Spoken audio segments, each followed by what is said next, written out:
भवतु सहनौ भुनक्तु सह वीर्यं करवावहै तेजस्विनावधीतमस्तु मा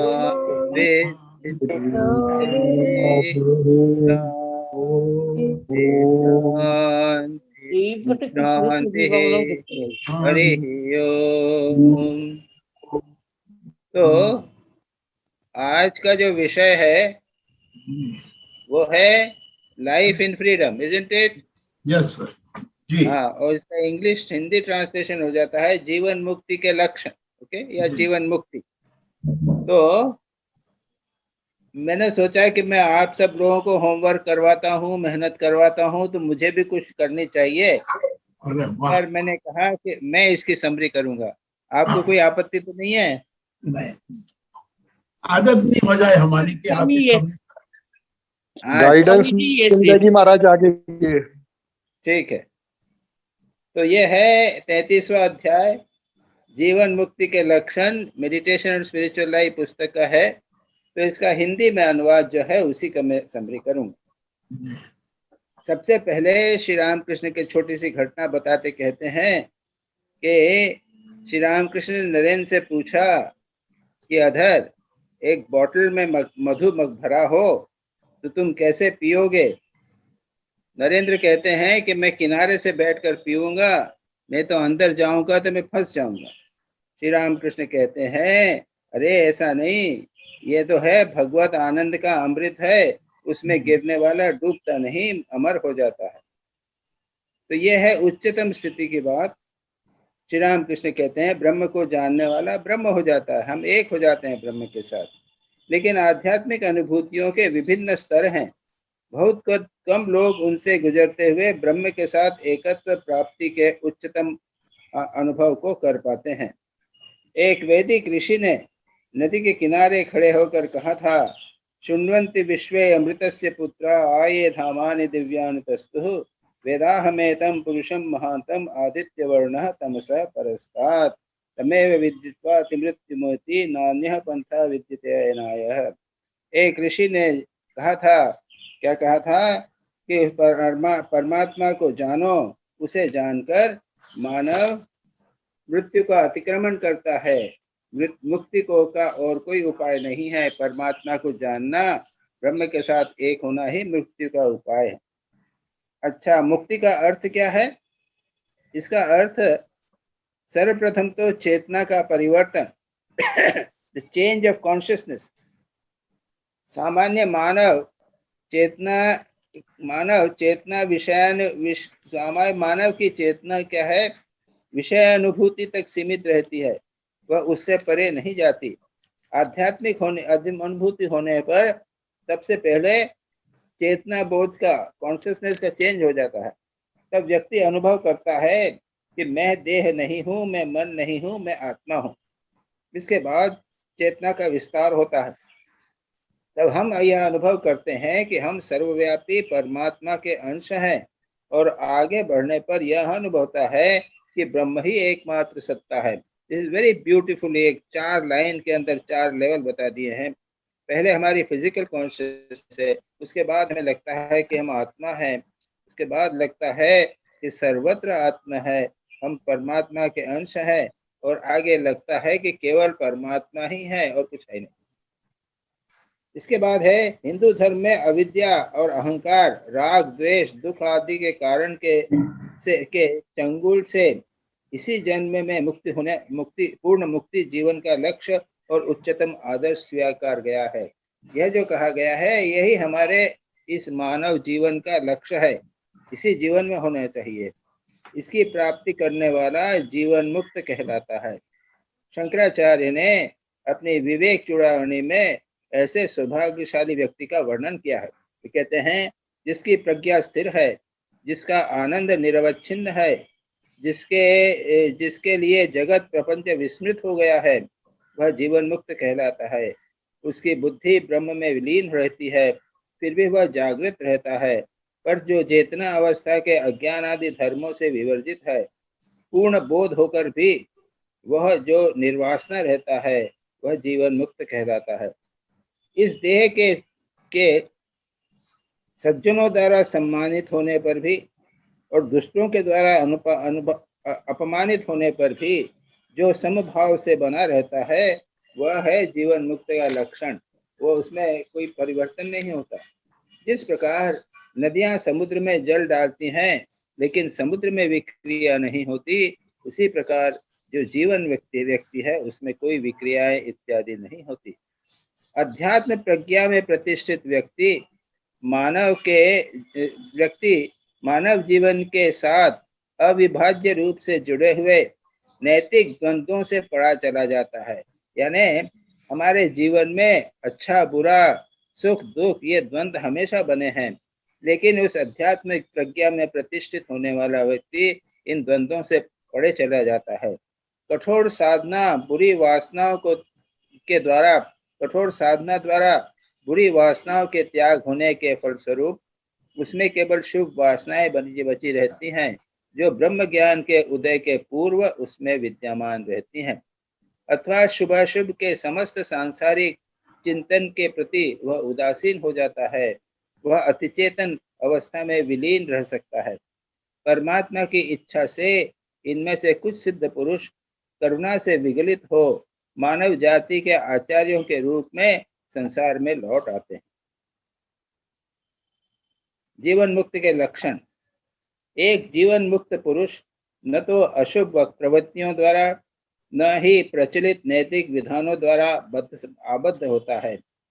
पवित्रता उसका इस हद तक स्वभाव हो जाता है कि उसके लिए स्वयं को अनेकानेक आचार संहिताओं से नियोजित करने की आवश्यकता नहीं रहती।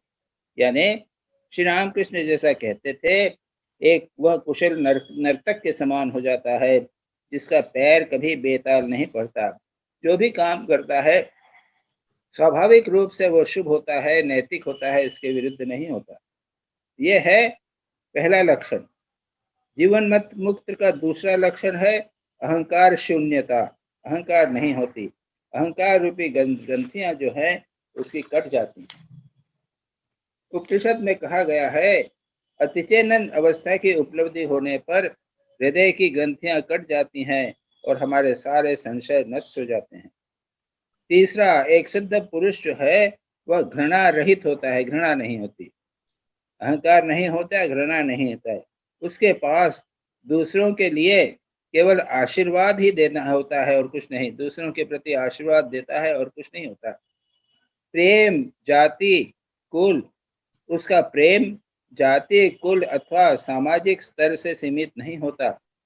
उसका प्रेम सबके लिए समान रूप से होता है। तीसरा लक्षण है जीवन मुक्त भय शून्य होता है। जैसा स्वामी विवेकानंद कहते हैं, अधिकांश लोग उस अपराधी की तरह जीते हैं जिसका पीछा किया जा रहा हो। उनके हृदय उन्मुक्त नहीं होते। वे जीवन में इतनी जल्दबाजी में रहते हैं मानो साक्षात शैतान उनका पीछा कर रहा हो।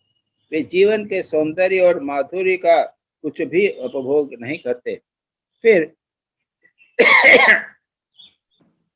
श्री रामकृष्ण एक कहानी सुनाते हैं कि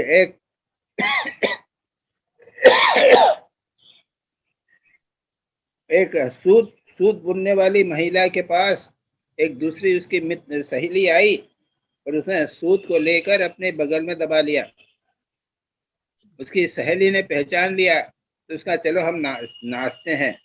तो वो अपना बगल दबा के और नाच रही थी, एक हाथ को नाच रही थी। मतलब क्या है कि कहीं सूत निकल न जाए, हमेशा डर लगा रहता था। श्री रामकृष्ण कहते हैं और यहाँ महाराज कहते हैं, एक मुक्त पुरुष के लिए इस कुछ छिपाने का, बगल में कुछ दबाने का कुछ नहीं रहता। वो सदा निर्भय रहता है।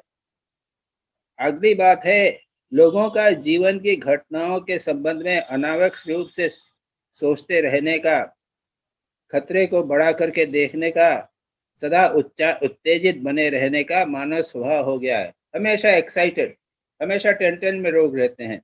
इस प्रवृत्ति का सामंजस्य पूर्ण चिंतन और भावनाओं के द्वारा प्रतिकार करना चाहिए।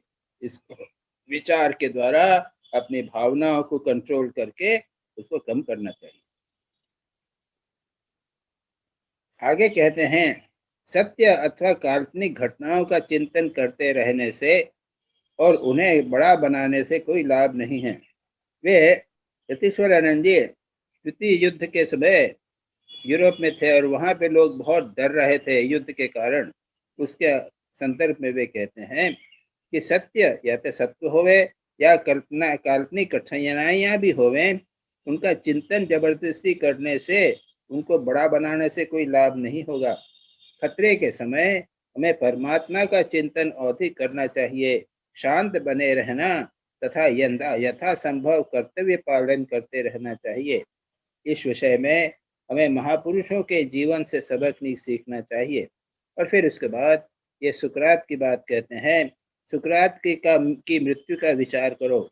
उन पर ऐसे अपराधों को दोष मढ़ा गया जो उन्होंने कभी नहीं किए थे, और अनुचित तथा मूर्खतापूर्ण अभियोग के लिए उन्हें मृत्यु दंड दिया गया था, लेकिन उससे उनको कोई परिवर्तित नहीं हुआ। उनके जो चिंतन था वो बना रहा, शांत बने रहे। निर्धारित समय आने पर वे सदा की तरह शांत बने रहे। उन्होंने विष का प्याला शांत भाव से पी डाला। विष को क्रियाशील बनाने के लिए थोड़ा चले और शांति पूर्वक मरने के लिए लौट आए। पूर्ण पवित्रता, निरहंकारिता, सभी के प्रति प्रेम और करुणा का तथा निर्भयता, ये मुक्त आत्मा के लक्षण हैं। ये अहंकार की बात बता दी, उसके बाद भय की बात बता दी। अहंकार नहीं, भय नहीं, द्वेष नहीं। और पॉजिटिव क्या है? पवित्रता, निरहंकारिता और संसार के सभी के प्रति प्रेम और करुणा और निर्भयता, ये सब में उनमें रहता है। इसके साथ ही वह अपने हृदय के अंतस्थल से यह जानता है कि वह निर्लिप्त और आनंदमय आत्मा है। ये कैसे होता है? अतिचेतन अवस्था का उदय होने पर उसे जानने के लिए कोई बाह्य आवश्यकता की आवश्यकता नहीं होती। सुपर कॉन्शियस स्टेट जब एक बार होती है तो उसके लिए और कुछ आवश्यकता नहीं। It is a proof in itself. फिर कहते हैं कि उसके बाद ज्ञानी पुरुष परमानंद लाभ करता है तथा अपनी आत्मा में कृतकृत्यता लाभ कर सदा उसी में लीन रहता है। अतएव आत्माराम आत्मा में रमण करने वाला कहलाता है। तो ये हमारा लक्ष्य है, आत्मा का अपने स्वरूप का जानना। अब अगला है जगत आचार्यों का दृष्टांत।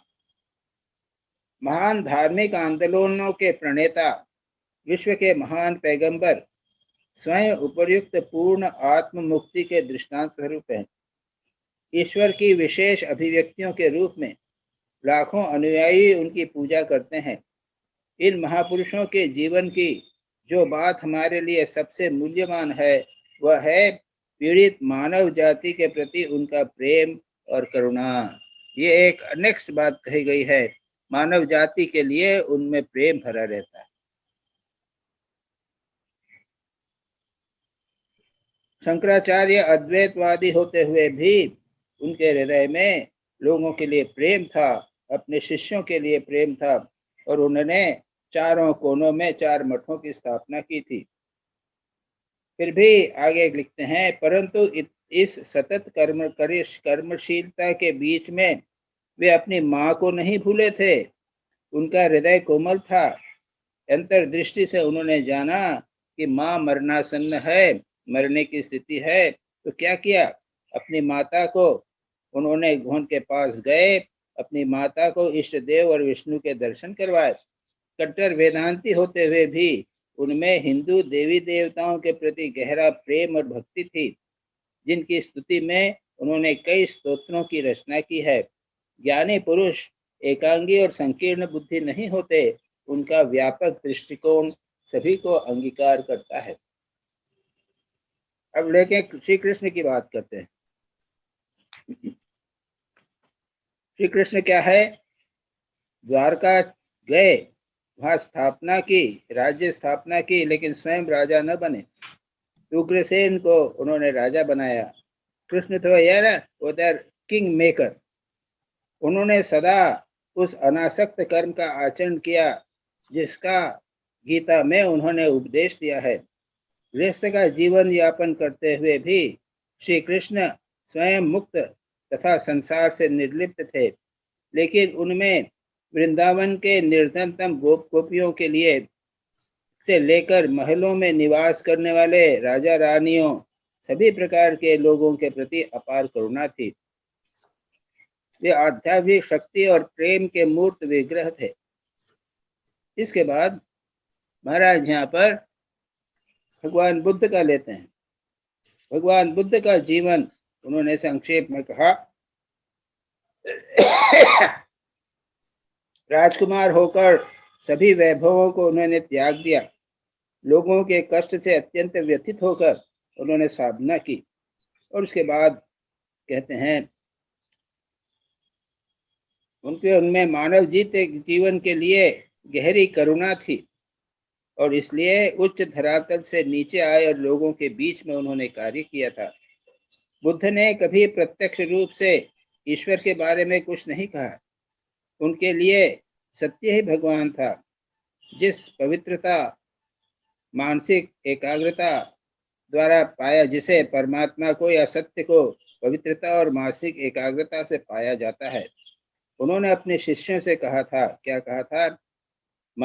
शिष्यों, मैं मानवीय और स्वर्गीय सभी बंधनों से मुक्त हो गया हूँ। भिक्षुओं, अब तुम भी मानवीय ह्यूमन और डिवाइन स्वर्गीय बंधनों से मुक्त हो जाओ।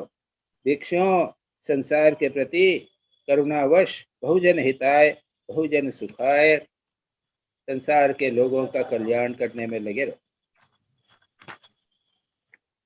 उसके बाद महाराज ईसा मसीह की बात करते हैं।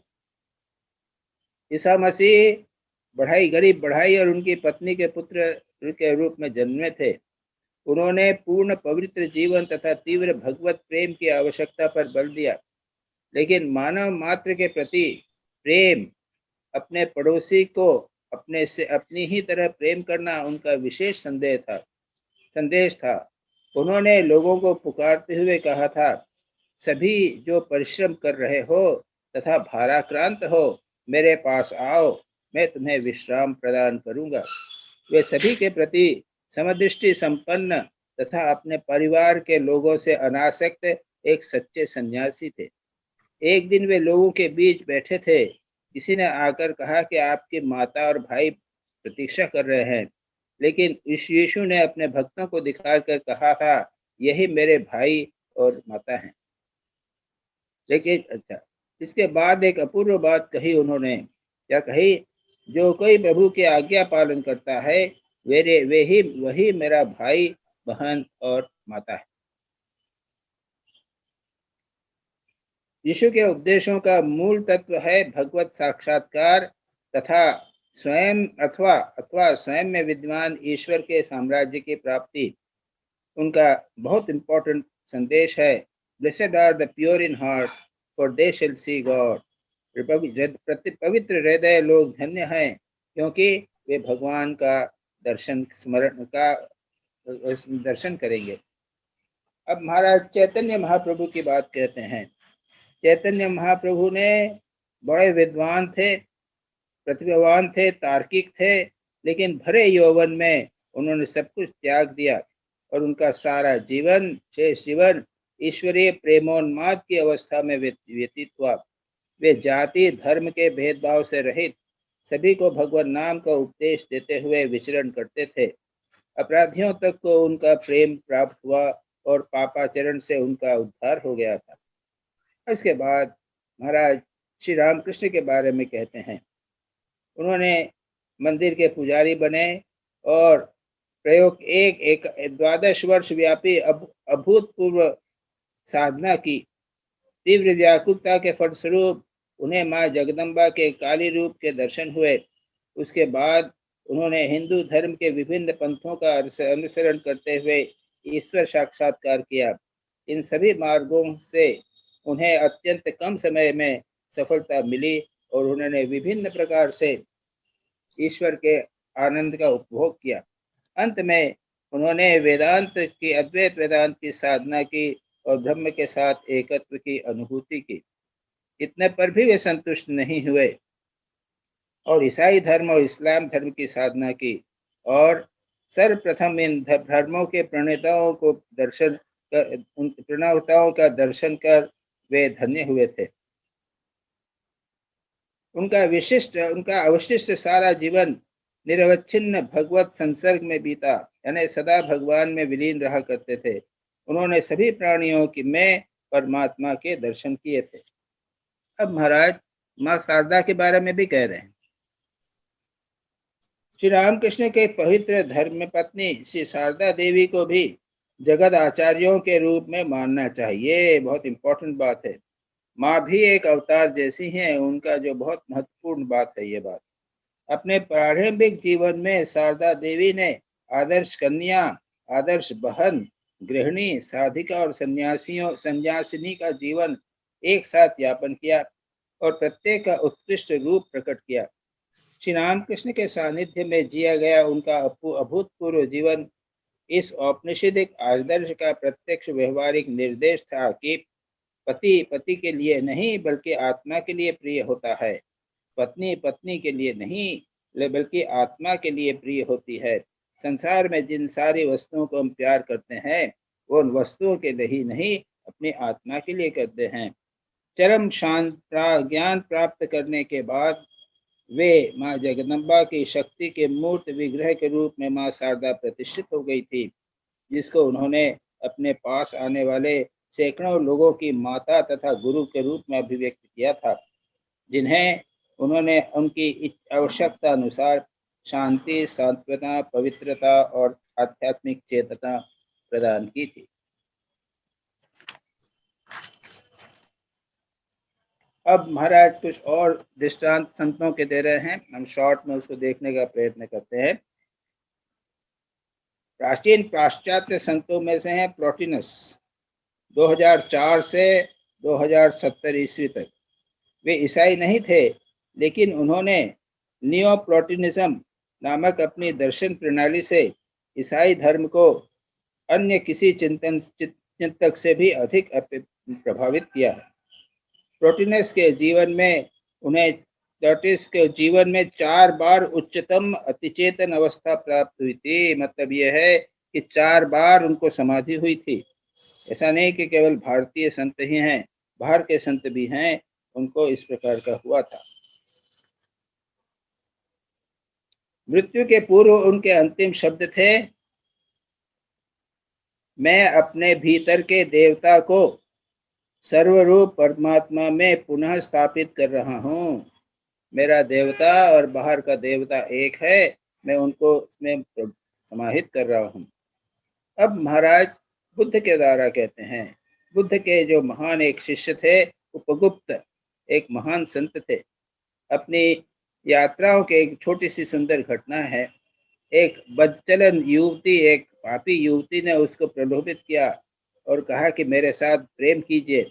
उपगुप्त कुछ नहीं बोले। उन्होंने कहा कि भौतिक सुख अंततोगत्वा दुख देते हैं, आगे चलकर चले गए। अनेक वर्ष बीत गए। यह महिला रोगग्रस्त हो गई, बिल्कुल सौंदर्य नष्ट हो गया। उसका शरीर जो है दुर्गंध भरा मांस का लोथड़ा बच गया। उसने तीव्रता से उपगुप्त का विचार किया और तत्काल वे उसके पास आए और उसने कहा कि जब मैं सुंदर थी तब आप छोड़कर चले गए थे, अब आप क्यों आए जब मैं इतनी घृणित और गंदी हो गई हैं? महिला के इस न पूछने पर उसने कहा कि बहन, जिसके पास दृष्टि और बुद्धि है उसके अनुसार तुमने कुछ भी नहीं गवाया है। मेरा प्रेम उस प्रेम से गहरा है जो व्रत के बाह्य सौंदर्य पर आधारित है। महिला के नेत्रों में चमक आ गई, उसमें आशा का संचार हुआ। आखिर वह बुद्ध के मुक्ति के संदेश को स्वीकार करने में समर्थ हुई और ज्ञानालोक और शांति की अधिकारी हुई। अब महाराज थोड़ा सा ईसाई संतों के बारे में भी कहते हैं, करूं क्या? बहुत सारा है। ईसाई संत पॉल थे, सर्वप्रथम थे। युवावस्था में वे ईसाइयों के विरोधी थे।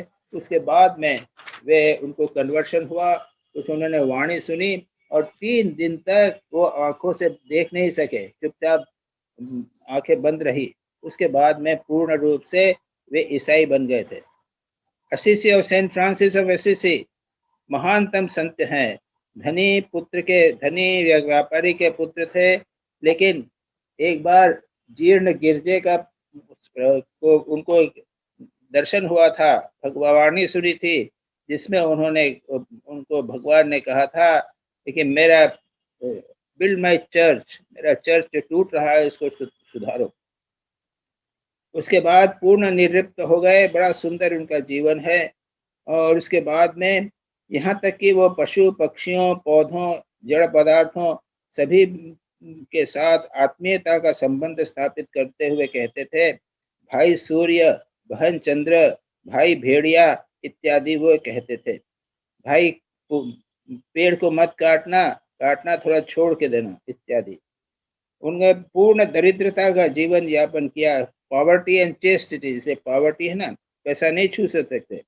और महान सन्यासियों के एक महान ऑर्डर, फ्रांसिस्कन ऑर्डर की स्थापना की थी उन्होंने। और मरने के समय उन्होंने कहा था, सिस्टर डेथ आ गई है, मैं जा रहा हूँ। उनकी एक फेमस प्रेयर है, O Lord grant that I may not seek to be understood as to understand, to be loved as to love, to be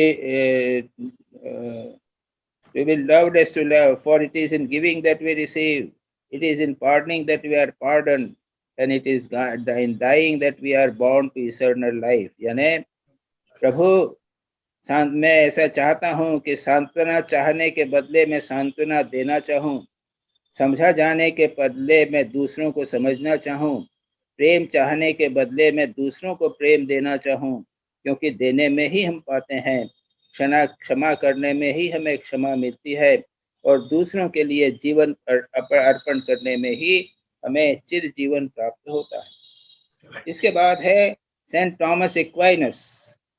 वो एक धर्मशास्त्री बने थे, और उनकी पुस्तक सम्मा थियोलॉजिका कैथोलिक ईसाई धर्म में सर्वाधिक महत्वपूर्ण पुस्तक है।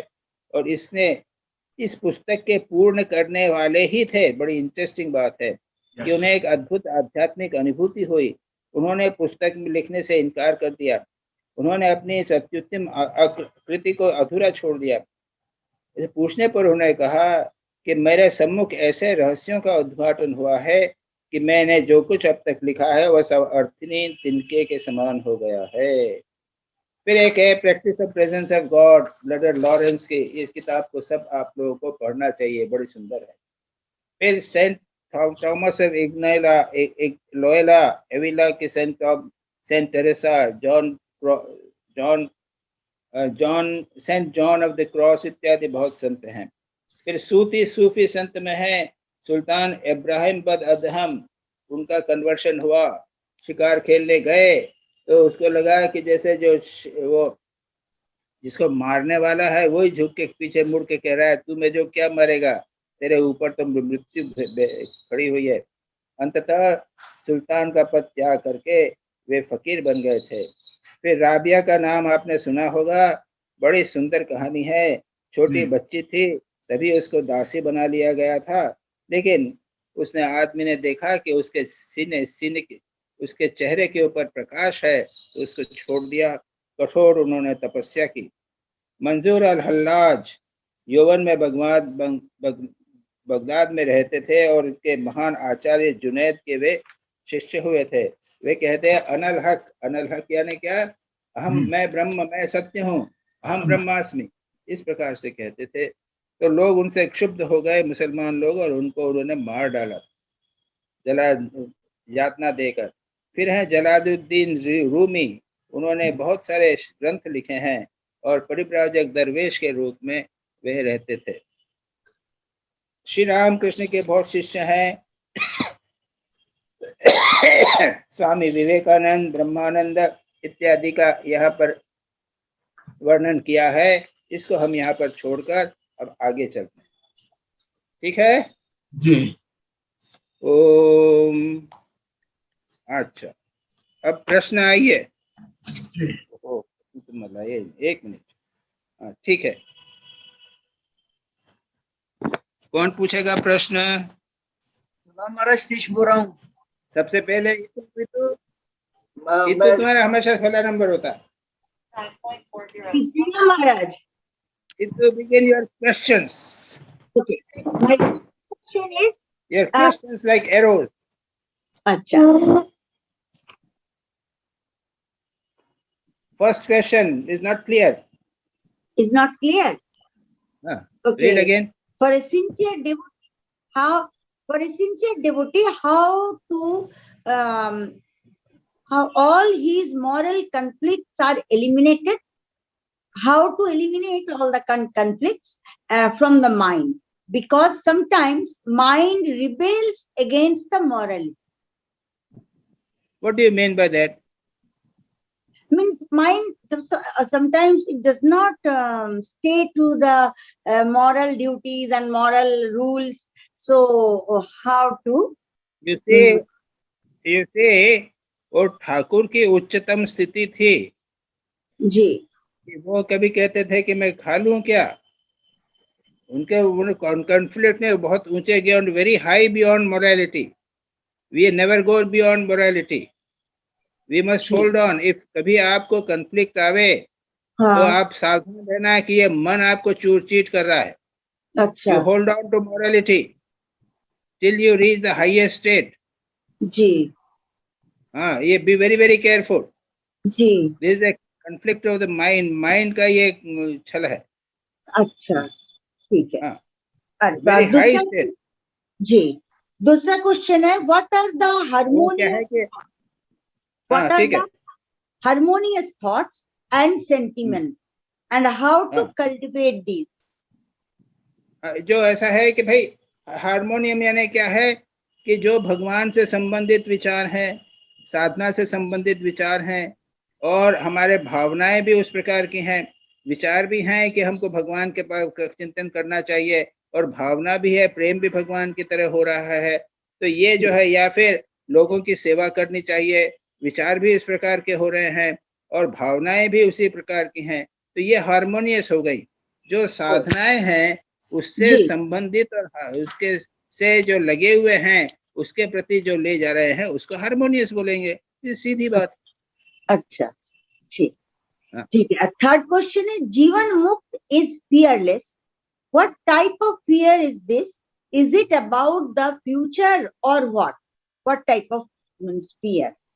देखो, फियर क्या होता है, द्वितीयाद पे याद रखो. फियर, सब फियर हो गए. एक तो मृत्यु का सबको फियर लगा रहता है जी. अकेले रहने से डर लगता है जी. चोर का डर लगता है, बीमारी का डर लगता है. कुछ लोग तो हैं दिन भर डरते ही रहते हैं. ये उच्चतम आध्यात्मिक दृष्टि से ये बोलेंगे तो कहेंगे द्वितीयाद वे भयम भवति. जब तक दो है तब तक भय रहेगा. मैं हूं और तुम हो, दो चीजें हैं तो भय रहेगा. कैसे? अगर आपके साथ मित्र है तो उसका भय है कि विछुड़ने का. जी. प्रिय है, मित्र है, अपने को सुख देने वाला है, तो आपको यह भय रहेगा कि ये दुख कहीं चला गया तो. हाँ जी. इसका विरह का भय होता है, एंड का भय होता है. और दूसरा जो दुष्ट है, जो हमारे टेम्परामेंट से अलग है, वो साथ में आया तो दुख होता है. तो जहां पर उपनिषद में कहा है द्वितीयाद वे, दो जहां पर है वहां पे भय होगा. इसलिए अभयम वे, जो ना तुम एकांत में प्रतिष्ठित हो गए है, तुमने सर्वत्र भगवान को, परमात्मा को जान लिया है, एक ही है, वो जो अकेला एक प्राप्त करता है वो सब उससे भय से दूर हो जाता है. तो ये तुम्हारा पॉइंट बहुत इंपॉर्टेंट है. ये एक्चुअली क्या है कि यतीश्वरानंद जी ने भी इसको डिस्कस किया है, उसको पढ़ लेना, फिर से पढ़ लेना. लेकिन वेरी इंपॉर्टेंट, अगर ठीक ठीक हम पकड़े रहें कि भाई हमारे जीवन में क्यों दुख है, उसको सोच के देखो, मेरे दुख में, जीवन में क्यों दुख है. आप देखेंगे कहीं न कहीं मैं फंसा हुआ, डिपेंडेंट हो गए, पैसे का प्रॉब्लम है. तो ये सब देखो, अब आत्मा पे जाओगे तो आत्मा में क्या है कि वो पैसा मिले ना मिले, खाना मिले ना मिले, आत्मा को कोई फर्क नहीं पड़ता. तो इसलिए जो आत्मज्ञानी है उसको भय नहीं है कि कुछ नहीं होगा, मेरे को कुछ फर्क नहीं पड़ेगा. मेरा कुछ नहीं जाता, जी चाहे वो प्रसिद्ध, nothing of mine is lost. सब कुछ हो गया, सब कुछ चला गया है। कहा स्वामी विवेकानंद कुछ वर्णन करते हैं उसमें कि उसका कुछ चला गया, सब कुछ चला गया, और देखो मेरा कुछ नहीं गया, अंगूठा हिला दिया, मेरा कुछ नहीं गया, ऐसा हो जाता है। ओके, अचानक कहानी याद, बड़ी सुंदर कहानी है। Nothing is mine is lost, ऐसा कर दिया। আর কিচ্ছু হবে না মহারাজ, এরকম হলে আমার কিচ্ছু হবে क्यों হবে না? না। আপনাকে বাহির করে দেবে, আমার কিচ্ছু হবে, আমি তো आत्मा, আমার किच्छु, मुझे कुछ नहीं फर्क पड़ेगा। तो जब तक हम नहीं पहुंचते तब तक ये डिफरेंट टाइप्स ऑफ फियर्स, मैंने कहा ना, कई प्रकार से ये भय है। बीमारी का भय है, मृत्यु का भय है, फेलियर का भय है, ये सब के सब बने रहे। जी ओके, ठीक है, प्रणाम महाराज, खत्म हो गया। ठीक है। Shivani, are you ready? Satish Maharaj, Satish Bora Maharaj, कौन बोल रहा है? सतीश हाँ सतीश आ गए तुम? Okay, good. महाराज, वो आज रिट्रीट है आश्रम में, रिट्रीट है आज। अच्छा, ओके। पहले पूछ लो क्वेश्चन। पहले पूछना चाहते हो? पूछ लो। जी हमारा फर्स्ट क्वेश्चन पेज 574 पर, egotism creates the knots of the heart, it makes man's mind complex, difficult and calculating. My question is, how the knots of the heart can be opened without self-realization? Self-realization पहले क्या कहा? पहला first line क्या है? Dualism क्या है? egotism पे है। ईगोटिज्म ना? हाँ जी, ईगोटिज्म। हाँ जी।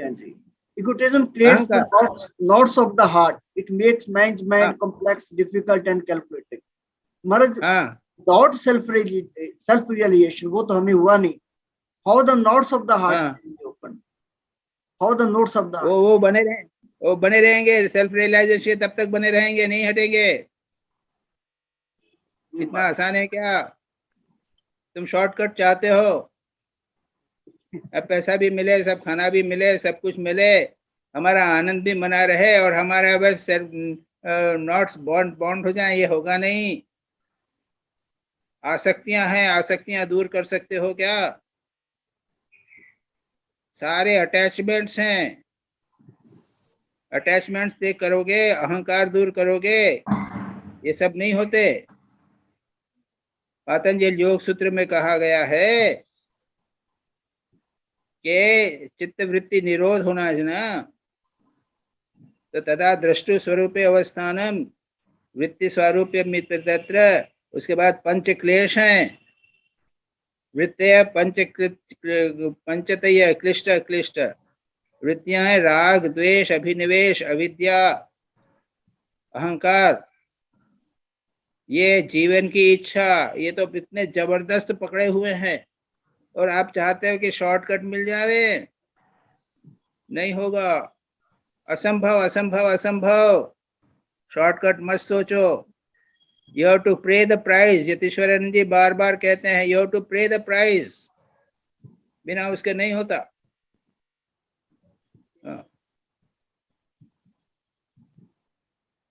चलो next. Instead of fear, we must have courage. Instead of fear, we must have courage. Instead of helplessness, we must have healthy resignation. Maharaj, how can we have courage when faced with fear? How can we retain our calm? क्या है? तुमने लिख के भेजा नहीं ना, इसलिए problem हुई इस बार। भेजा महाराज, मैसेज किया था मैंने, नहीं मिला नहीं। Instead of fear, we must have courage. Instead of helplessness, page 575 पे है, fear पर महाराज, fear पे। Instead of fear, we must have courage. Instead of helplessness, we must have healthy resignation. Maharaj, kindly illustrate, how can we have courage when faced with the fear? How can we retain our calm? How can we retain our calm? क्या फिर से बोलो, कौन सा page है ये? 575, fear पे महाराज, fear पे। कौन सा आर्टिकल, क्या है आर्टिकल का नाम? किसी यही आर्टिकल महाराज जो आपने अभी दिया था, फ्रीडम इन लाइफ। उन्हें उसमें यही यही आर्टिकल महाराज। अच्छा अच्छा। फियर पे अभी- फियर फियर फियर हाँ हाँ हाँ फियर की हाँ बात कर रहे हैं, डर की बात कर रहे हैं महाराज। हाँ हाँ। उसमें महाराज ने कहा है ना, we must have courage instead of helplessness, instead of we fear. Must have what? Courage, courage ना, करेज। हाँ जी। हाँ, फिर instead of Maharaj, how can we have courage when faced with the fear? How can we retain our calm? ऐसा है, fear दूर करने के दो बातें, दो प्रकार से, दुख भय को दूर करने की बात कर रहे हो ना? जी जी महाराज। भय को दूर करने के दो उपाय हैं। एक तो ये विचार करो, अभी इतना सारी किताब में यही लिखा है कि भय किससे हो रहा है? अरे तुम तो आत्मा नहीं हो, फिर मृत्यु का भय क्यों? तुम देह नहीं हो तो फिर मृत्यु का भय क्यों? तुम तो आत्मा हो, दूसरे व्यक्ति से डर क्यों रहे हो? ये सब चीजें तो मिथ्या है। ये पैसा, धन, संसार, ये सब मिथ्या है, इसके लिए भय क्यों? कोई दूसरा नहीं है, कोई शत्रु नहीं है, मित्र नहीं है, ये शास्त्र में बराबर गीता वर्णन किया है। तो एक विचार ये है। दूसरा ये है कि जैसे गीता का 12 अध्याय स्थित प्रज्ञ दर्शन, 14 अध्याय श्रेष्ठ भक्त, गुरुतीत भक्त, इनका बार बार रेगुलरली उसका पढ़ाई करो, ठीक है? और तीसरा, कुछ लोग ये भी करते हैं, मैंने पढ़ा है कुछ लोगों को, कि साल में एक बार वे अपने को ऐसी परिस्थिति में डालते हैं मानो मृत्यु के जैसी भयानक स्थिति में अपने को डालते हैं। ऐसी जगह डालेंगे कि मृत्यु मानो हो ही जाएगी, ऐसी स्थिति में डालेंगे अपने आप को। अब ऐसा एक बार एक्सपीरियंस हो जावे तो उसके बाद में फिर वो मृत्यु का भय नहीं रहता। कठिन परिस्थिति में अपने को डालना, संघर्ष करते रहना, आत्मस्वरूप का चिंतन करना, लेकिन फिर भी जब तक परिस्थिति नहीं आती ना, उसके बीच से नहीं निकलते, तब तक वो पक्का नहीं होता। तो हम लोग तो संसार में रहते हैं, मकान में बढ़िया बढ़िया रहते हैं, तो जो गरीब व्यक्ति है, जिसको सिर्फ झोपड़ी भी ठीक से नहीं है ना, उसको जिस प्रकार से गरीबी का भय नहीं है, वैसा हमको भय नहीं, हमको भय ऐसा नहीं हो सकता। तो ये मैंने 3 उपाय एक बता दिए तुमको, एक विचार के द्वारा, दूसरा स्थित प्रज्ञ दर्शन इत्यादि का नित्य चिंतन के द्वारा, और तीसरा कुछ परिस्थितियों के एक्सपेरिमेंटेशन के द्वारा इन भय को दूर किया जा सकता। Is that okay? ठीक है, अच्छा। मैडम मैं जाऊँ? शिवानी? जी महाराज प्रणाम। हाँ, महाराज फर्स्ट क्वेश्चन है page number 574. How can we imbibe these marks of a free soul given in the article, as it's very difficult to have all in one person? अभी discuss किया ना साधक के, ये जो है ना, ये इम्पोर्टेंट बात है, इम्पोर्टेंट क्वेश्चन भी है।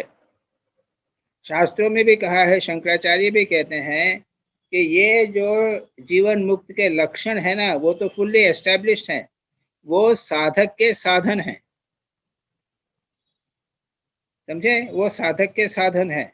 तो उन साधनों को वो क्या है, विचलित नहीं होता।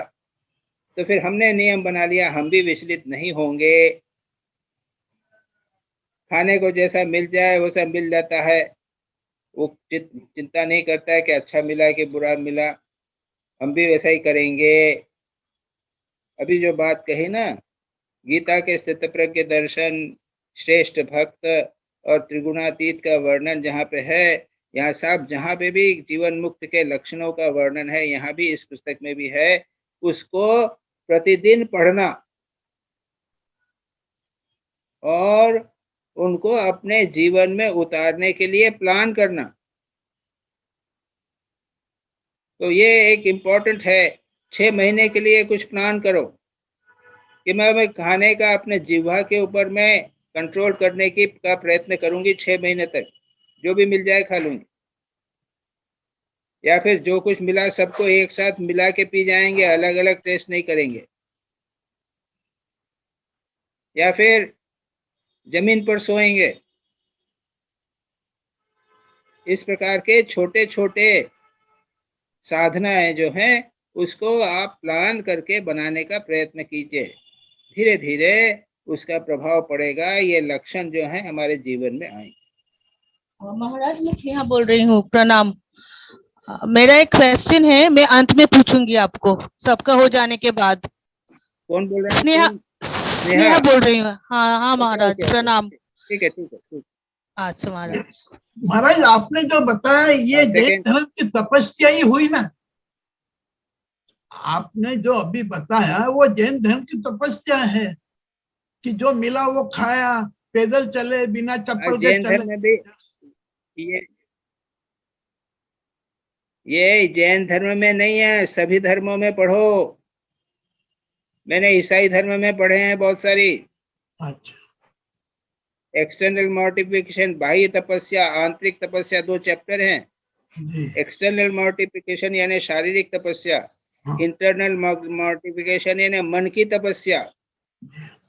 तो मन की तपस्या में यही आ गया, शांत रहना, इंसल्ट होवे तो ऐसे में स्वीकार करना, अपने को ऐसी सिचुएशन में लगा रहना कि लोग मेरे को इंसल्ट करें और उसको सहन करना। ये सारे केवल जैनिज्म में नहीं है, सभी धर्मों में है। अच्छा, ईसाई धर्म की मेरे पास कितनी किताब पुस्तक हैं जितनी मॉर्टिफिकेशन इत्यादि बताए गए। अच्छा, जी, तपस्या के बिना कोई धर्म नहीं है। ईसाई संतों ने क्या तपस्या की बाबा? 4-4 5-5 दिन खाना नहीं खाते थे। राबिया ने 7 दिन तक खाना नहीं खाया जी, कि भगवान ने मेरे पर कृपा की है, उसी कृपा के लिए मैं उनकी कृपा के लिए मैं 7 दिन तक खाना नहीं खाऊंगा। जी, तो वो तो खाना नहीं खाना ये सब छोड़ दो, से केवल ईसाई जैनिज्म में नहीं है, सब में है। अच्छा, जी, करना पड़ेगा, बोलने से होगा नहीं। हम लोग तो पहले जो है 2 बार खाया करते थे, आजकल 4 बार पेट भर के खाते हैं, क्या है कि नहीं? जी, हाँ ठीक। जी महाराज, सुनो। अच्छा, क्या हुआ शिवानी? सेकंड क्वेश्चन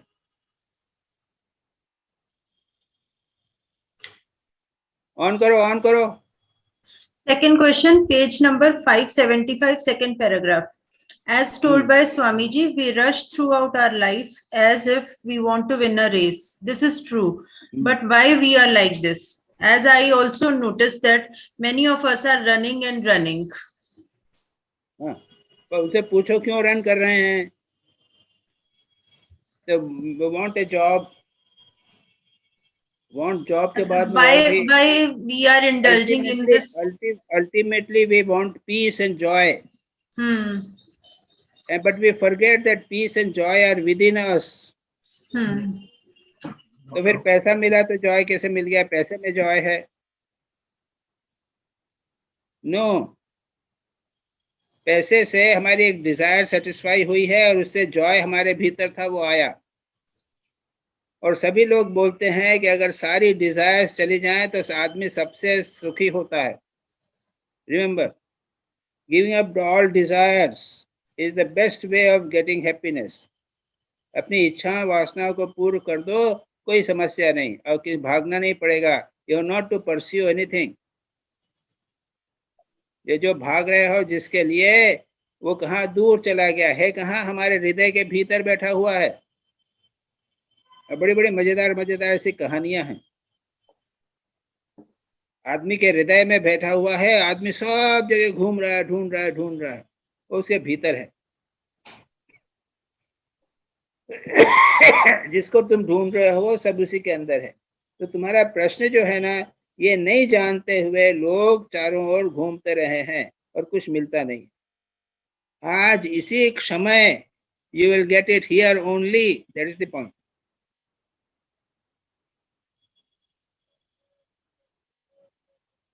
Okay, कि नहीं हुआ? Not satisfied?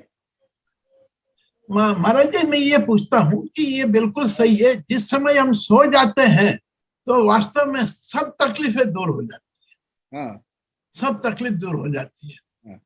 तो ठीक है।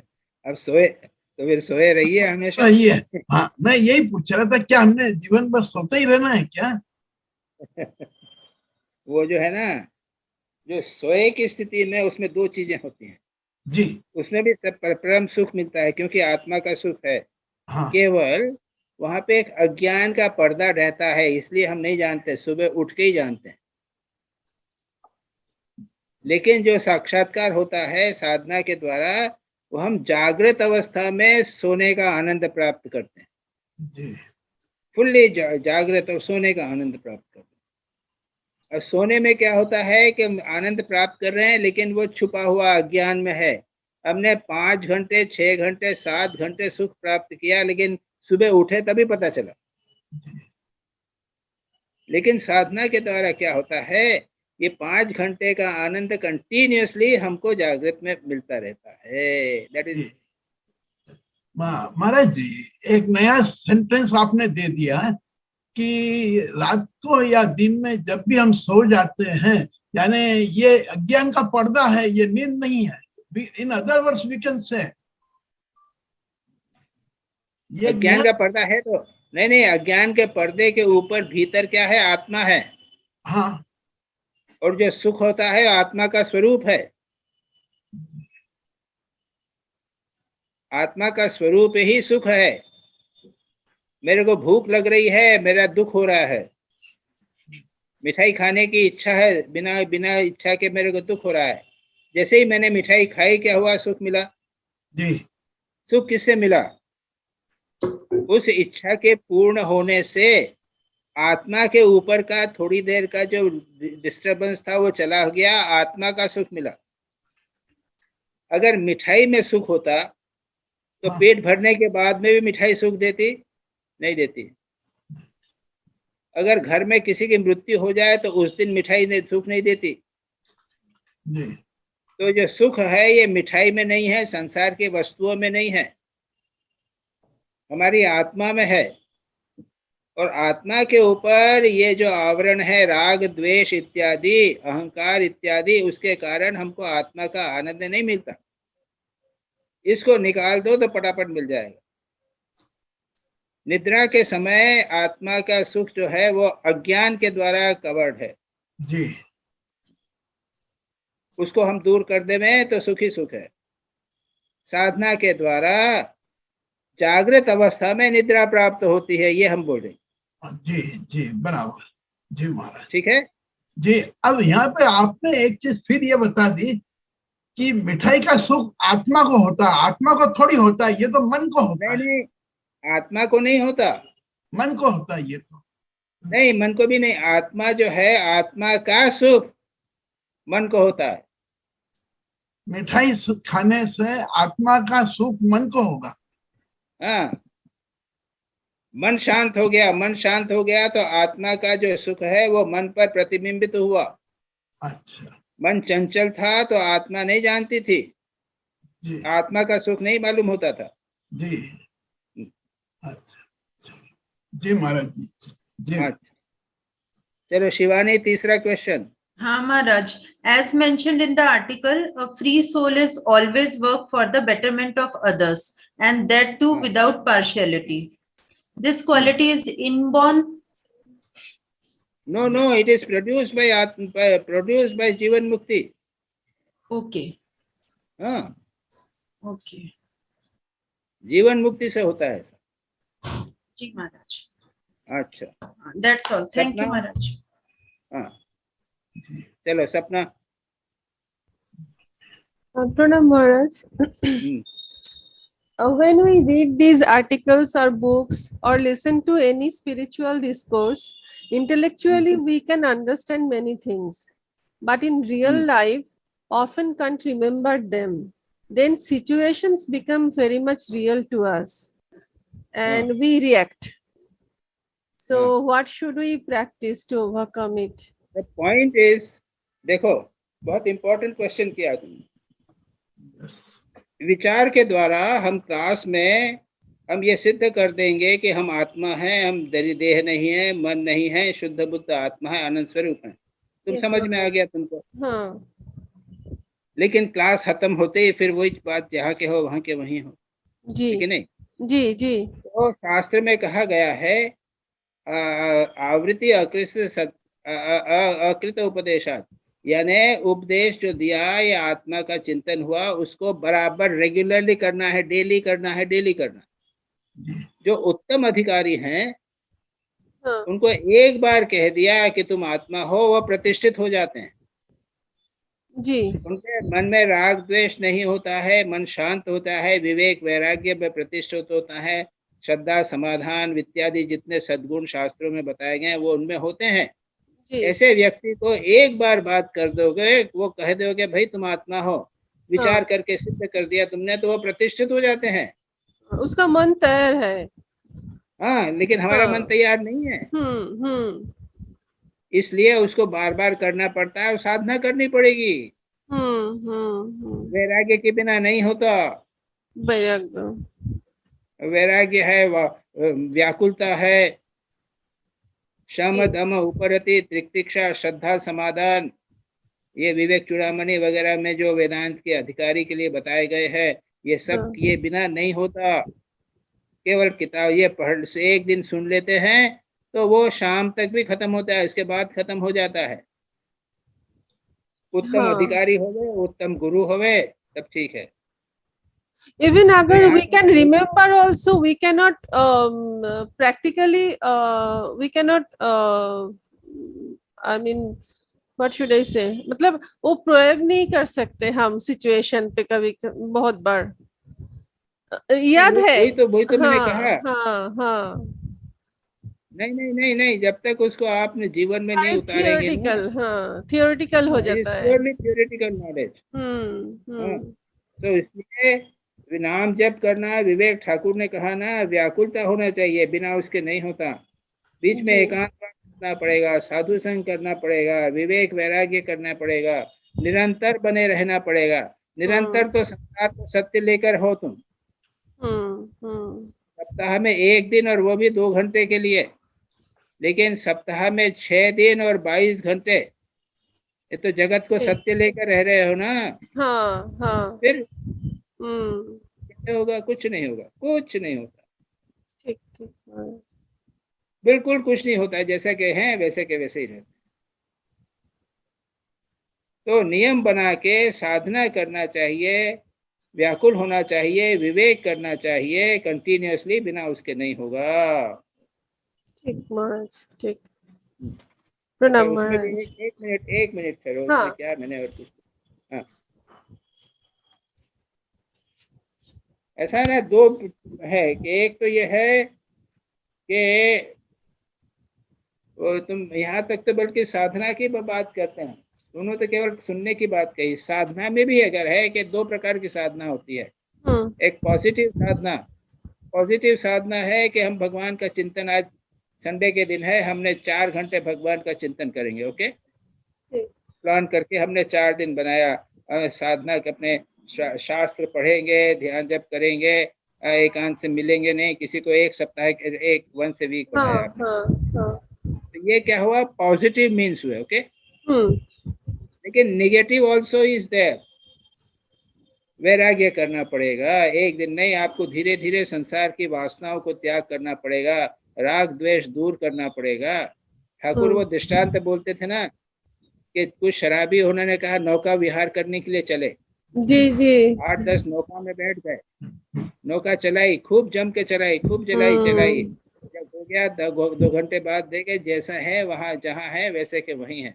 क्यों? जी और पाल नहीं उठाया, क्या कहते हैं उसको? लंगर नहीं उठाया। हाँ। तो हमारा क्या है, लंगर तो पड़ा हुआ है, और क्या भजन भजन करोगे, कुछ नहीं होने वाला।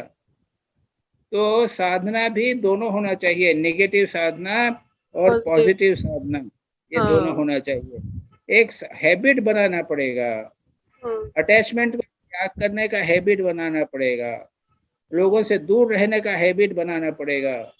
बड़ा मुश्किल है बाबा। और इसीलिए ठाकुर बोलते हैं कि संसार में आने के पहले मक्खन बन जाओ। अब मक्खन बनना बहुत मुश्किल है। मुश्किल है। हाँ, पानी में, दूध में इतना पानी मिल गया है, अब कैसे मक्खन बनेगा? महाराज चलो ठीक है महाराज तो पहले कैसे मक्खन बनेगा? रीता रीता प्रणाम स्वामी जी। Rita Pranam Swami ji. हाँ प्रणाम Swami ji. Yes And I think my questions are very freedom is the only thing we want, but all the time one is bound with worldly work. Is this bondage of the mind or one's samskaras? देखो, first thing I tell you, no one wants freedom. याद रखो, no one wants freedom. You don't say that anyone want, we want. No one wants freedom. Don't ask that. Okay. हाँ, mother जो है, we wants to remain bound by the child. Yes. Child wants to remain bound by the mother. Yes. We want to remain bound by the house and attachments. So don't say that everyone wants freedom. No one wants freedom. ईश्वर को कोई नहीं चाहता कि चाहे, है ना। ब्रह्मानंद जी को बोला था, महाराज किसी ने पूछा था, महाराज आपने तो मुक्ति देते पा रहे हैं ना, अपना तो साधना, आपकी तो क्षमता है। ब्रह्मानंद जी से किसी ने कहा था कि आपने तो क्षमता है, आपको स्पर्श करके मुक्ति दे सकते हैं। ब्रह्मानंद जी ने बांग्ला में बोले थे, के चाहे। Who wants? First thing, don't say that everyone wants bondage. If you want this very moment, in one moment you can get it. No one wants God, no one wants freedom. Yes, Swamiji. ठीक है, चल। Next question. One who is established in spiritual consciousness has to transcend the moral conflicts inseparable for human life. This is very true. Why is it that establishment of spiritual consciousness taking such a long time in me in spite of my trying? अच्छा, ये बताइए, what do you mean by spiritual consciousness? Can you understand what do you mean by that? By spiritual consciousness, I mean that my mind, the higher mind, is remaining always in my Ishta, which is not so.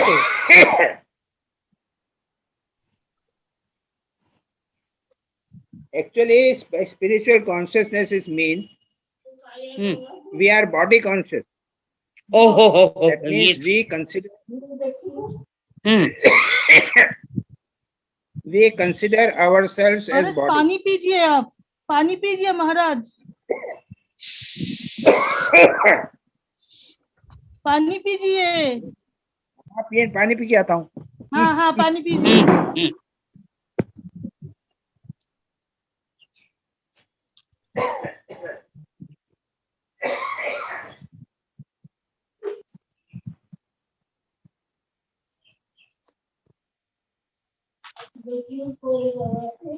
बेटी बोल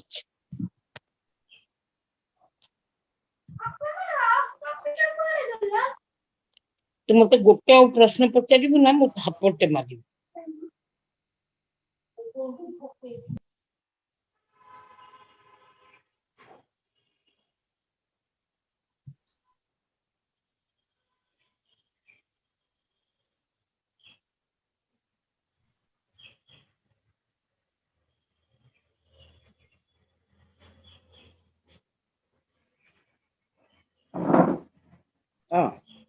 Now, you see, by spiritual consciousness का मतलब है you consider yourself as Atman. Yes. You are a spiritual entity and not you are physical. Yes. This is the meaning of spiritual consciousness. Now you ask your question. Again, ask your question. Why is it that establishment in spiritual consciousness taking such a long time in me?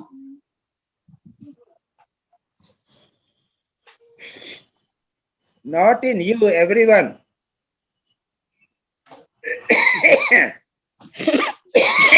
everyone. You see, we don't think that spiritual consciousness is necessary. Oh. We consider ourselves to be body, and we are related with the family, related with the world. So why do we need spiritual consciousness? You see, basic fundamental यही चीज है. ना हम ये नहीं समझते हैं, हम don't understand that we are physical, spiritual entity. If we are getting hungry, I am not the body, ये सोचना है. If you get hungry, you will get it, but you are never hungry. Thakur ने तो कहा है कि एक दिन भगवान के लिए रो तो भगवान के दर्शन हो जाएंगे. अरे 5 मिनट के लिए भी भगवान के लिए आंसू बहाना नहीं होगा. 5 minute artificially also we cannot be hungry. So the question does not arise. We are never conscious. We don't want spiritual consciousness. Spiritual consciousness means I am not the body. I am not the mind. And repeatedly you have to do throughout your life. How is it that I am not getting it even now? Nothing. You are not doing it. You don't want it. No, I didn't know the process.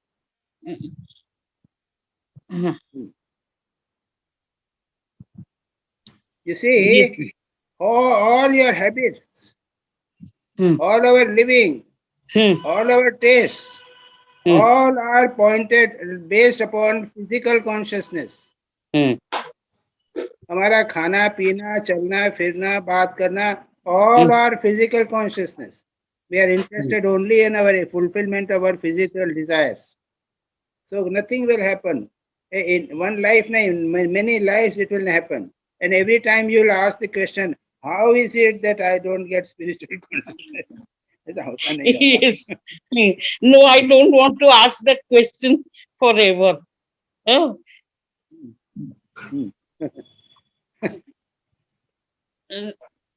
Third. Third question, Swamiji.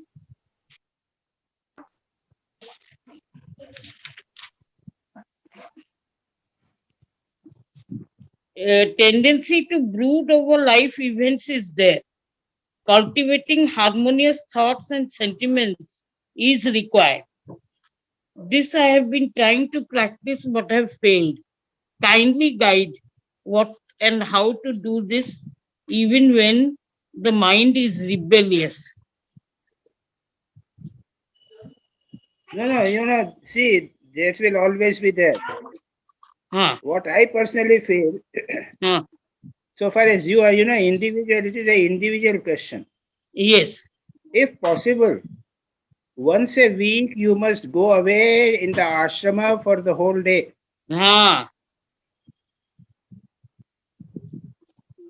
और बोल तो दिया हाँ करोगे नहीं. You will not do it.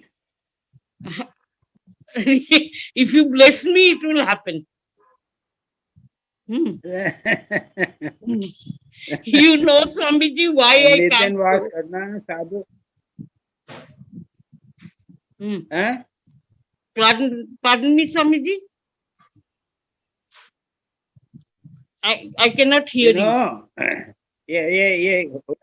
No, that's all right. यानी ये intensification of spiritual life के बिना nothing will not happen. You'll find that your 24 hours, how much time is devoted to spiritual practices and how much time is devoted to worldly practices. Repeatedly the same problem occurs. बीच में एकांत में चले जाओ, साधु संग करो, नियम बना के चले जाओ. Every Saturday, Sunday, किसी भी दिन आश्रम में चले जाओ. Go to the ashram. Spend some time there. You sit in the book and regular reading of the life of saints, etc. That is done. Otherwise, nothing will happen. No, you do it. You tell it, but you don't do it. The point is this. क्या बात? No, a regular reading of scriptures and lives of saints that is happening, but solitude is not happening.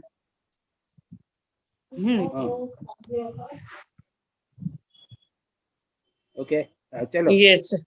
The last question. How to really think and know oneself as the humble instrument of the divine Lord? अरे ये बहुत बड़ी बात है. Very difficult, very high thing. Hello. Yes, Swamiji. The highest thing, highest experience. Oh. Hello. Yes, Swamiji. Can you hear me? Okay, okay. आ जाऊं मैं? हाँ दिलीप, हाँ करो, शुरू करो. जी महाराज, मेरा पहला सवाल है, there are different degrees of spiritual experiences. What are those degrees? अरे बाबा, हम बता दूंगा तो तुमको हो जाएगा, बड़ा मुश्किल हो जाएगा. अरे सुनो, पहला है कि अब आंखें बंद करके हम ध्यान करते हैं ना. जी जी जी. तो आंखें ध्यान बंद कर रहे हैं, ध्यान करके भगवान का बढ़िया दर्शन हुआ. ओके, ठीक है. अरे एक मिनट महाराज जी, कौन? अरे बंद करवाओ ये आवाज. हाँ जी महाराज जी, आंखें बंद कर. अच्छा. हाँ, उसके बाद दूसरा लेवल हुआ कि एक झटक में नहीं, वो एक 15-20 मिनट तक रहा जी, लंबे समय तक रहा. हाँ जी. तीसरा लेवल हुआ कि वो 24 घंटे तक रहा. अच्छा. चौथा लेवल हुआ कि आंख बंद करने के, ध्यान करने की जरूरत नहीं है, आंखें खोल के हो रहा है. पांचवा लेवल हुआ कि उसको बाहर नहीं हो रहा है, मेरे हृदय में हो रहा है. हाँ. हो गया ये लेवल. ओके, तो we are at the first stage. ना, नो स्टेज. अरे एक्सपीरियंस की बात है, कहाँ एक्सपीरियंस हो रहा है? अभी तो साधना के स्टेज में है. अच्छा. तब होगा, तब ऑटोमेटिकली होगा. तो जब होगा तब भी ये 5 स्टेज पे जाना पड़ेगा हमको. अरे 5 के 10, 20, 50 अलग अलग प्रकार की होती है. मैंने तुमको एग्जाम्पल दिए हैं. जी जी जी महाराज. हाँ, आगे बढ़ेंगे फिर. तुम्हारा प्रश्न किया तुमने, मैंने बताया कि स्टेजेस जी बराबर सभी है. मैं सेंट टेरेसा ने बताया है कितने स्टेजेस हैं, यतीश्वरन जी बताया कितने स्टेजेस हैं. स्टेजेस सब जगह स्टेजेस ही स्टेजेस हैं. अच्छा जी महाराज, मेरा दूसरा सवाल है, we are all parts of supreme reality and later on Brahman alone is the only reality. Now my question is, how many becomes one? ये तो हमें मालूम है कि एक अनेक होते हैं, जैसे कृष्ण गोपियों के बीच में अनेक हो गए थे. But how many becomes one? जैसे बर्फ के बहुत सारे टुकड़े, जैसे बर्फ के बहुत सारे टुकड़े हैं ना जी. बर्फ के टुकड़े बहुत सारे पानी में तैर रहे हैं ना. हाँ हाँ हाँ हाँ. लेकिन जब गल जाते हैं तब एक बर्फ ही पानी तो हो जाता है. ओके जी. हाँ. तो ये भगवान ही तो सारे संसार में जितने रूप भगवान ने ले रखे हैं. ओके. जब हमारा साक्षात्कार होता है ना, हाँ, तब देखते हैं कि सभी एक ही रूप है, भगवान ही एक ही है. अच्छा. जैसे एक साइंटिस्ट है, अभी तो हमको रखा है कुर्सी अलग है, ये सब अलग है. हाँ. लेकिन साइंटिस्ट देखेगा कि जितनी कुर्सियां हैं ना सब प्लास्टिक की बनी हुई हैं. एक कॉमन चीज है प्लास्टिक की. घड़े हैं, घड़े सुराई, ये बहुत सारे 10-20 प्रकार के बर्तन बने हुए हैं जी. लेकिन एक मिट्टी के तो बने हुए हैं. ये हुआ एक. तो जब साक्षात्कार होता है तब पता चल जाता है कि ये जितने विभिन्न रूप हैं वो एक ही है भगवान. अच्छा जी जी महाराज. या जैसा कहो कि बहुत सारी चीजें पड़ी है, उसके ऊपर एक चादर डाल दो. हाँ. तो नीचे से चादर का रूप तो दिखाई दे रहा है, नीचे कुर्सी है तो चादर पड़ी हुई है. तो कुर्सी का रूप दिखाई दे रहा है, लेकिन ऊपर चादर पड़ी हुई है. हाँ. तो उसी प्रकार से सब जगह आप देखेंगे कि एक भगवान ही है. हमारी अज्ञान के कारण हम उसको अलग अलग देख रहे हैं. ओके जी महाराज. हम कभी सोचते ही नहीं है कि कुर्सियां इतनी पड़ी हुई है, लेकिन हम कभी प्लास्टिक की बात तो नहीं सोचते ना, नहीं, वो सब की सब कुर्सियां प्लास्टिक की हैं। राइट जी तो ज्ञानी होगा तो कहेगा कि अरे कुर्सी क्या है, सब प्लास्टिक है। जी। Yes, my next question, Christian theologians and also Islam says spiritual freedom is possible only after death. So during their lifetime, the aspirants should not bother and rescue ignorance from egoism, hatred, craving, and sorrow. Further, the real experience of unending bliss in this life they do not get, while in Hinduism they get. Am I correct? हाँ ये ठीक है, लेकिन पहला point ठीक नहीं है। हाँ, हम तो ये मानते हैं कि हिंदुइज्म में आनंद मिल सकता है इसी जन्म में, लेकिन तुमने जो पहले बताया है कि तुमको काम क्रोध लोभ दूर करने की जरूरत नहीं है, साधना नहीं करनी चाहिए, ऐसा नहीं। नहीं महाराज जी, ये मैं पहला सेंटेंस जो बोला हूँ वो क्रिश्चियंस बोले हैं। Christian theologians and also Islam says spiritual freedom is possible only after death. तो क्या इनको जिंदगी जी ये कुछ करने की जरूरत ही नहीं है? दैट इज व्हाट आई से। नहीं, बिना करे नहीं मिलेगा। ओके जी, बिना करे स्वर्ग में नहीं जाएंगे, नरक में जाओगे। तो ये क्रिश्चियंस और इस्लाम्स को भी ये सब फॉलो करते हैं? अरे बिल्कुल, साधना करनी पड़ेगी, बिना उसके तुमको मुक्ति नहीं, यानी सुख नहीं मिलेगा मरने के बाद में। अच्छा जी, हाँ राइट, कठोर साधना करनी पड़ेगी। हाँ okay. Now, my another question is, we have to remain all the time in the intoxication of Brahman. ये सेंटेंस में तो ये ब्रह्मन का इंटॉक्सिकेशन कैसे रहेगा, यानी नशे में क्या रहना हमने? तुमने कभी नशा किया है क्या? नहीं किया। तो फिर कैसे बताएंगे हम तुमको? तुमने तो यह गाना भांग और गांजे के नशे की भी बात कही ना। नहीं, मैंने आगे लिखा है नॉट थ्रू लिकर गांजा भांग। हाँ नहीं, तो मतलब then है, why do we see some sadhus and saints are taking this chirut? जैसे से गांव के बाबा, चिलम वाले बाबा के नाम से फेमस है। हाँ, ये मेरा एक पूछने का था आगे तो जी। नहीं वो तो करने दो ना, उनको क्या हुआ? नहीं तो ये इससे भी ये लोगों ने क्या ब्रह्मन का रियलाइजेशन किया है? नहीं वो नशे का रियलाइजेशन किया है। ओके, ब्रह्मन का नशा नहीं है। नहीं, हाँ तो फिर ये कई प्रकार के नशे हैं ना। हाँ नहीं, पर यहाँ सेंटेंस में लिखा है we have to remain all the time in the intoxication of Brahman. हाँ तो जो जैसे ठाकुर थे ना जी, तो इतना नशा था कि उनके पैर तो है टलमल करते थे जी। टलते लोग देखते बोलते थे कि अरे कितना नशा किया इसने जी। तो ठाकुर भी ब्रह्म के नशे में रहते थे। हाँ। लेकिन वो शराब वराब तो कभी छुई नहीं उन्होंने। नहीं।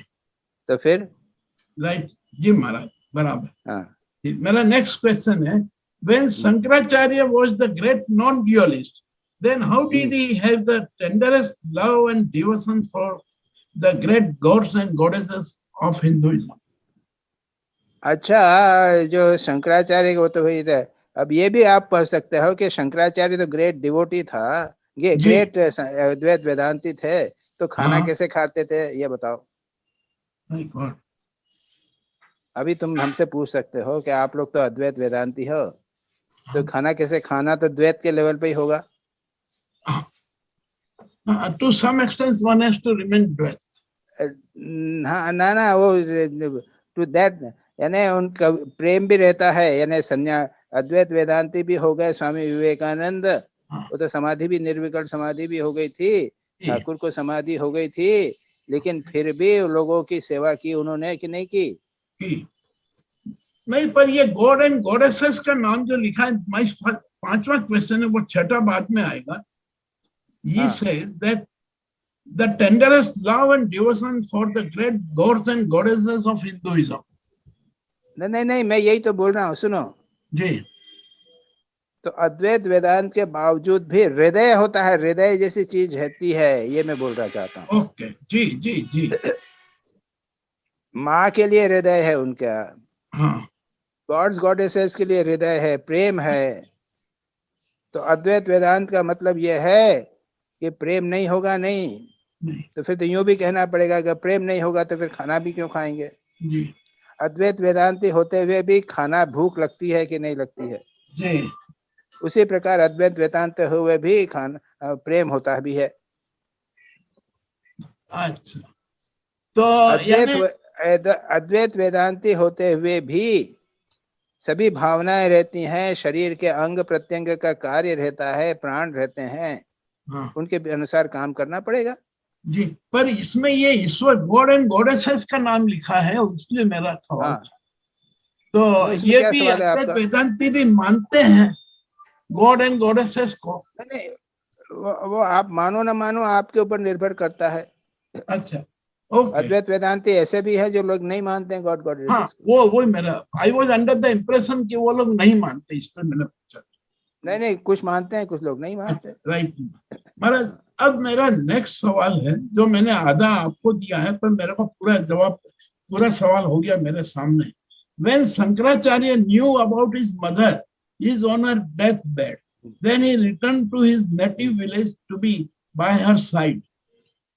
And at another place, it is written कि यीशु ख्रिस्त को जब ये मालूम पड़ा, लेकिन यीशु ने भक्तों को देखा कर कहा, ये ही मेरे भाई तथा माता है। इसके बाद उन्होंने एक अपूर्व बात कही, जो कोई प्रभु की आज्ञा का पालन करता है वही मेरा भाई और बहन और माता है। मुझे होगा तो पास नहीं जाऊंगा। हाँ, तो ये दोनों में कॉन्ट्राडिक्शन प्रश्न क्या है? हाउ यू लुक एट नहीं, ऐसा है कि शंकराचार्य का जो कार्य है ना, हाँ, वो अपने सन्यासियों के नियम से थोड़ा सा भिन्न है। ये अपवाद है, एक्सेप्शन है। एक्सेप्शन है, इट इज एक्सेप्शन। अच्छा, okay, that is ji Maharaj, that is an exception. Yeah. Now my question is next: why aspirants should be released from divine bondage, as Buddha says? Divine bondage से भी दूर कैसे हटना? नहीं, divine bondage का मतलब ये है कि जैसे कहा ना कि विद्या माया और अविद्या माया। जी विद्या माया और अविद्या माया, एक कांटा लगा है अविद्या का वर्तमान पाइनी और दूसरा तो बड़ो आनते बारून करेছি। विद्या कांटे से उसको हटा के और दोनों कांटे फेंक दो।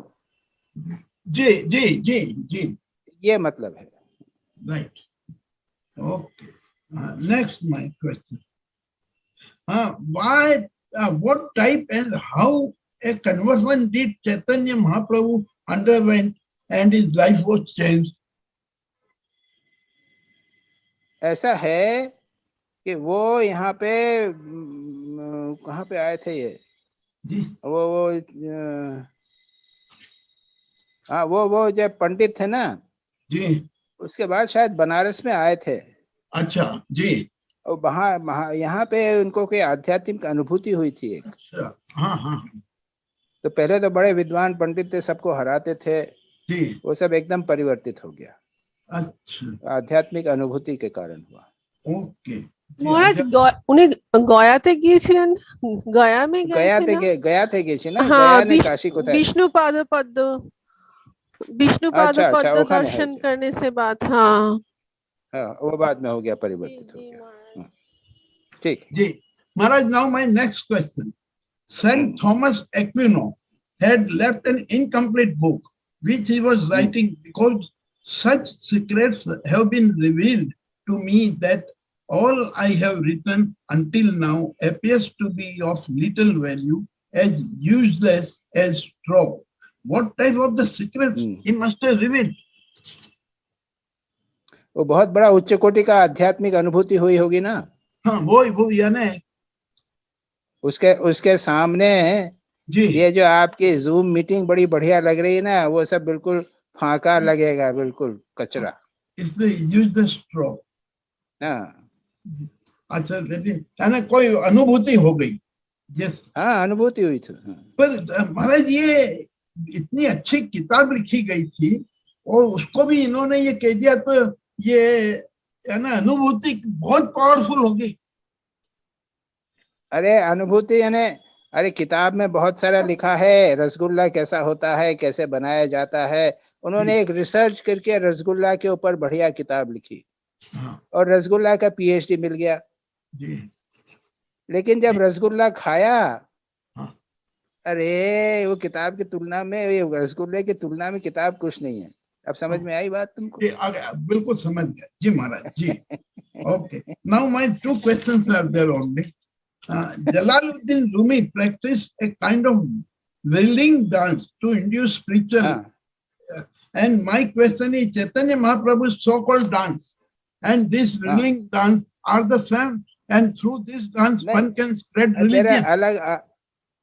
अलग अलग प्रकार के डांस होते हैं। ठाकुर भी बहुत डांस करते थे ना?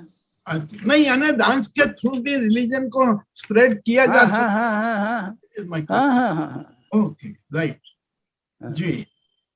My another question is, what is the reason why Swami Brahmanand ji hardly delivered any lecture in public and was very careful in giving formal spiritual instructions to others? What was the reason behind that? Because उन्होंने कहा कि formal करने से क्या, मैं directly उसको experience करा दूंगा। हाँ, स्पर्श करके करा दूंगा। ये लेक्चर का काम जो है वो दूसरे लोग करें, मैं क्यों करूंगा? मेरे को क्या करना है? मैं तो उसको सब जो लेक्चर में 10 लेक्चर में उसको नहीं समझाओगे, मैं स्पर्श कर से समझा दूंगा। Okay.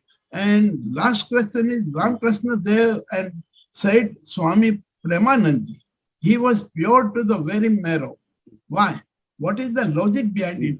हड्डी को तो ये समझा जाता है कि अपवित्र चीज है, जो घर में भी कभी मृत्यु के बाद नहीं, तो वो मैरो का अर्थ नहीं समझे तुम। अच्छा देखो, अब तुमको समझाते हैं। मतलब यह है कि वो अंदर तक पवित्र थे। जैसे अभी एक आदमी स्नान नहीं किया, गंदा है, ऊपर से बढ़िया कपड़ा पहन लिया, तो ऊपर से कपड़ा साफ है वो जी, लेकिन अंदर गंदा है। अच्छा, उसने स्नान भी किया जी, स्नान करके कपड़ा पहना, तो शरीर का ऊपर का साफ है, लेकिन उनका मन तो गंदा है। बिल्कुल है ना, मांस खाया है उसने। अच्छा, मांस भी नहीं खाता, शाकाहारी करता है वो जी, तो उसका शरीर साफ है, लेकिन मन खराब है जी। अच्छा, वो मन में भी अपवित्र विचार नहीं आते उसके, लेकिन अचेतन मन है, सबकॉन्शियस माइंड है जी। रात को कभी सपना खराब आ जाता है। बराबर। तो ये 4 लेवल हो गए ना, गहरा हो गया तो। बराबर। उसी प्रकार से यहाँ तो ऊपर का हमने कर दिया कि एक शरीर, उसके नीचे है मांस जी, उसके नीचे है हड्डी जी, और उसके नीचे है मैरो, अंदर ही अंदर जी। तो अत्यंत गहरा जी, जो जहाँ मैरो बोलते हैं ना, he is true to marrow. Yes. जी जी।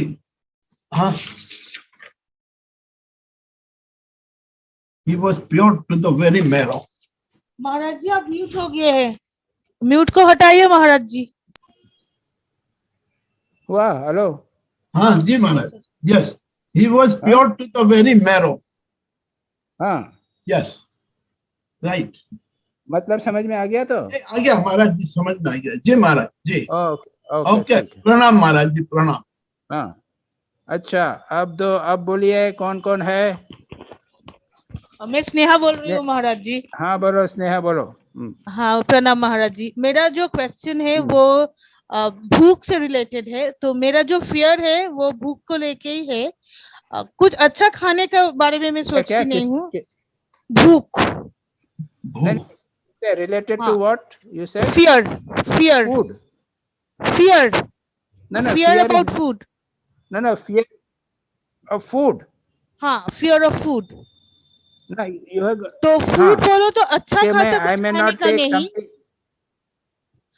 अच्छा खाने का नहीं महाराज, लेकिन जैसे कि आदमी को एक बार खाना चाहिए, जरूरी होते हैं, तो उस टाइप का खाना मिलने का भी मुझे एक डर सा रहता है कि शायद मुझे ना मिले।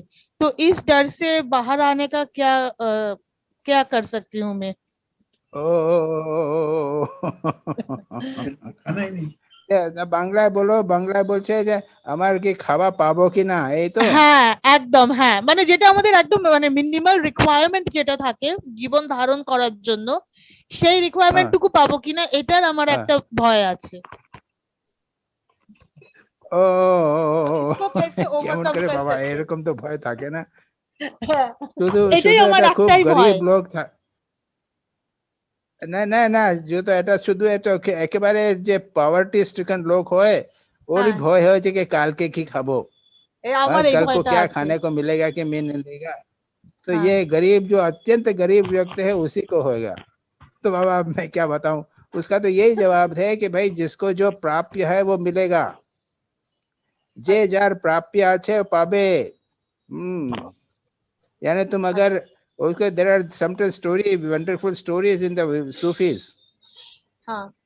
सूफीज ने कहा था कि वो कहते थे कि जो भगवान देगा वो सबको मिलेगा। तो लोगों ने कहा कि नहीं, आप तो मैंने क्या कि रोजी मत करो, रोजी रोटी का है उनका, हाँ। है ना, you have to earn, isn't it.